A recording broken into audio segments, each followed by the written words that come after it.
주영석 기자의 뉴스 속으로. 뉴스 속으로는 예방과 치료의학도 최고, 리퍼도 최고, 시니어 어르신들에게 서울 메디칼 그룹이 최고, 서울 메디칼 그룹 제공입니다. 최근 들어서 원유 등 에너지와 기타 원자재 그리고 곡물 가격 등이 안정된 모습을 보이면서 끝없이 오르던 인플레이션 상승세가 이제 한풀 꺾일 것이다 라는 분석이 나오고 있습니다.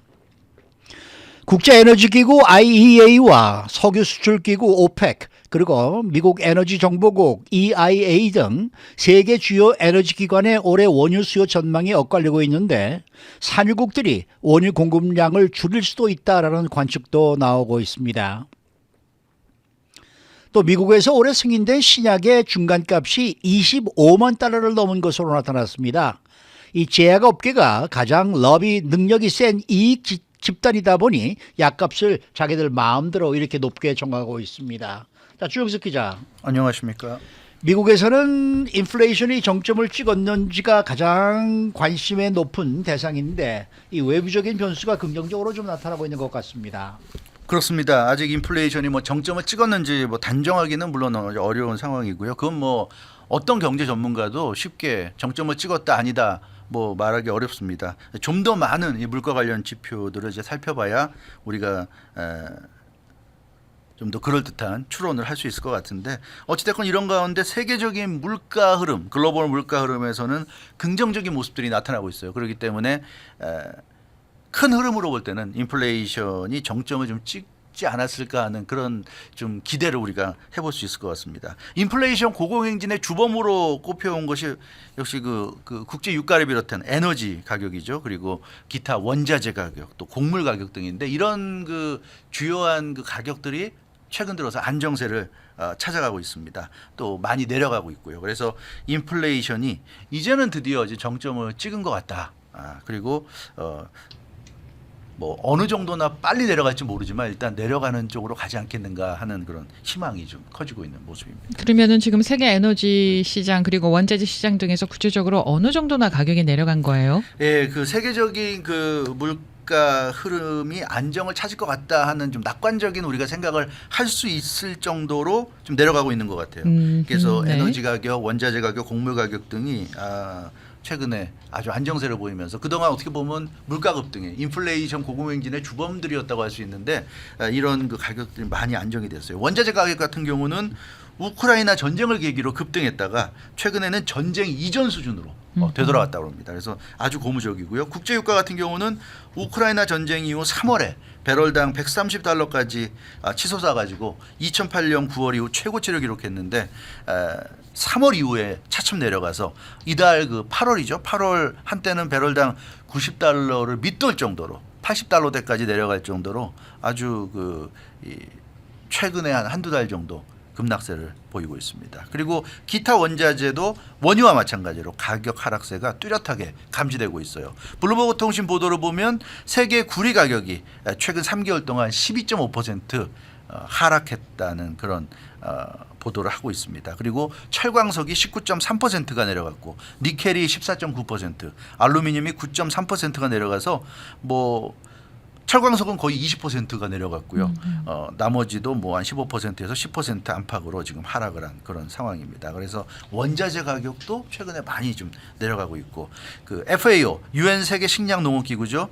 이 세계 식량 농업 기구가 세계 식량 가격 지수를 발표하는데 7월에 발표한 지수가 전달 6월보다 8.6%가 내려갔습니다. 그래서 세계 식량 가격 지수도 지금 내려가고 있고 세계 식량 가격 지수도 보면 우크라이나 전쟁이 시작된 다음 달 3월에 고점을 찍고 나서 계속 지금 4월, 5월, 6월, 7월까지 4개월째 하락세를 이어가고 있습니다. 그렇기 때문에 지금 말씀드렸던 이런 주요 가격들이 다 내려가고 있어서 좀 고무적이다 하는 그런 분석입니다. 근데 이게 유럽의 경우에는 이 같은 글로벌 물가 하락 분위기 속에서도 지금 인플레이션이 계속해서 고공행진을 보이고 있어요. 네, 그렇습니다. 그게 좀 예외적인 거죠. 그래서 지금 유럽을 많이 전문가들도 주목을 하고 있습니다. 미국 같은 경우는 우리가 다 보도해드렸다시피 7월 소비자 물가지수, 생산자 물가지수, CPI, PPI가 다 내려갔잖아요. 그래서 네. 인플레이션이 지금 꺾인 것으로 볼 수 있는 상황이 지금 나타나고 있습니다.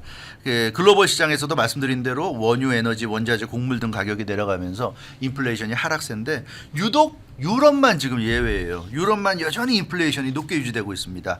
유로존의 소비자 물가 상승률이 올해 1월에 5.1%였는데 7월에 8.9%로 굉장히 높게 나왔습니다. 그래서 꾸준히 오르면서 유로존 같은 경우 아직도 물가 상승률이 지금 꺾이지 않고 있는 그런 모습이고 영국 같은 경우도 물가가 4월부터 6월까지 3개월 연속 9%대 아이고, 네. 상승률을 유지하면서 고공행진 중입니다. 독일 같은 경우도 소비자 물가 상승률이 6월에 7.6%에서 7월에 7.5%로 뭐 소폭 둔화했습니다. 0.1% 포인트니까 뭐 소폭 둔화해서 그나마 유럽에서는 독일이 좀 낫다 이렇게 볼 수 있을 것 같고요.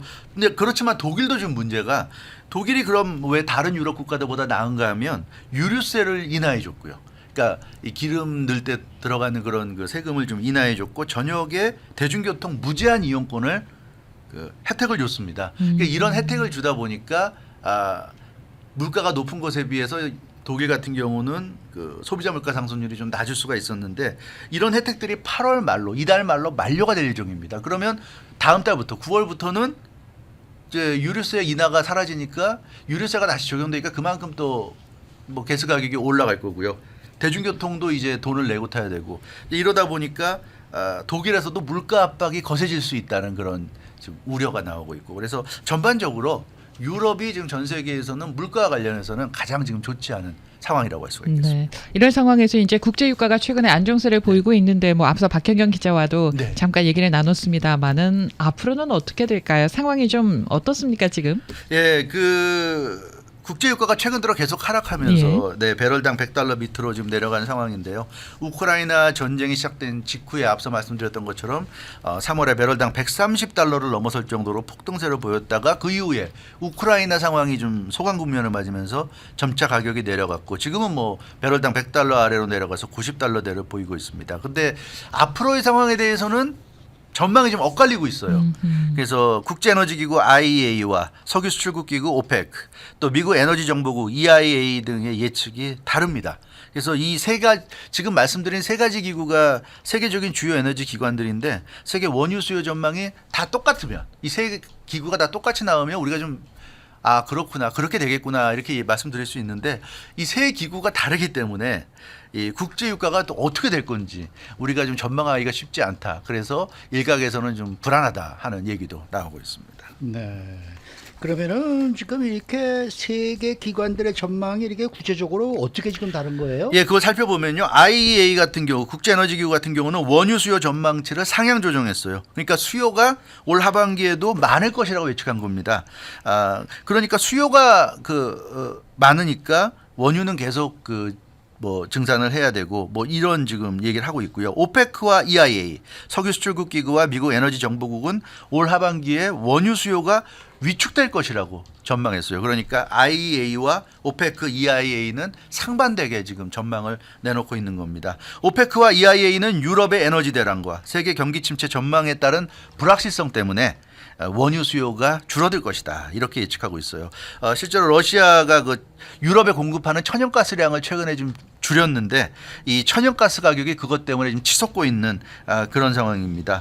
그래서 그 부분에 대해서 오페크나 EIA는 좀 부정적으로 보고 있고 IEA 같은 경우는 유럽 국가들이 그래서 가스에만 의존하다가는 힘들다는 걸 알기 때문에 최근에 석유로 에너지 전환을 장려하고 있다. 그래서 원유 수요가 늘어날 것이다. 이렇게 예측했어요. 그러니까 가스를 많이 쓰던 유럽이 이제는 석유를 쓰는 쪽으로 방향 전환을 하고 있기 때문에 석유 수요가 늘어날 것이다. 원유 수요가 늘어날 것이다. 이렇게 보고 있는데 여기에 대해서 오페크는 세계 각국의 경제 성장이 좀 둔화되고 있고 올해와 내년에 세계 석유 수요가 예상보다 저조할 것이다. 이렇게 지금 전망을 내놓고 있습니다.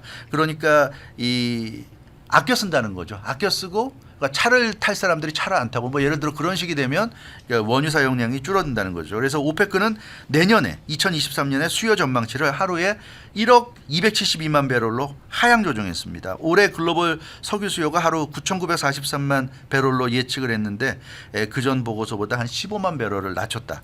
그래서 이렇게 세계 기관들의 전망이 엇갈리다 보니까 도대체 누구 전망이 더 정확한 건지 우리가 좀 판단하기가 어렵잖아요. 그러다 보니까 국제 유가가 미래에 어떻게 될 건가 예측하기가 좀 쉽지 않은 그런 상황입니다. 그러면 그 영향을 받아서 시장에서도 국제 유가에 대한 전망이 엇갈리겠네요. 예, 그래서 언론이라든가 시장 예. 등이 엇갈린 전망을 내놓고 있어요. 오일프라이스닷컴 같은 경우는 주요 에너지원을 천연가스에서 원유로 대체하고자 하는 유럽발 수요가 강하다. 이건 IEA 예측과 이제 같은 거죠. 네. 그래서 오일프라이스닷컴은 일부 예상에도 불구하고 원유 수요가 줄어들지 않을 것이다. 그러니까 오일프라이스닷컴은 IEA의 예측을 따라갔다. 이렇게 말씀드릴 수 있겠고요. 실제로 미국산 마르스 원유를 실은 유조선이 지난주에 독일에 도착했는데 미국산 원유가 유럽 대륙에 수송된 것은 이번이 사상 처음이라고 합니다. 그래서 미국 원유가 지금 유럽으로 갔고요.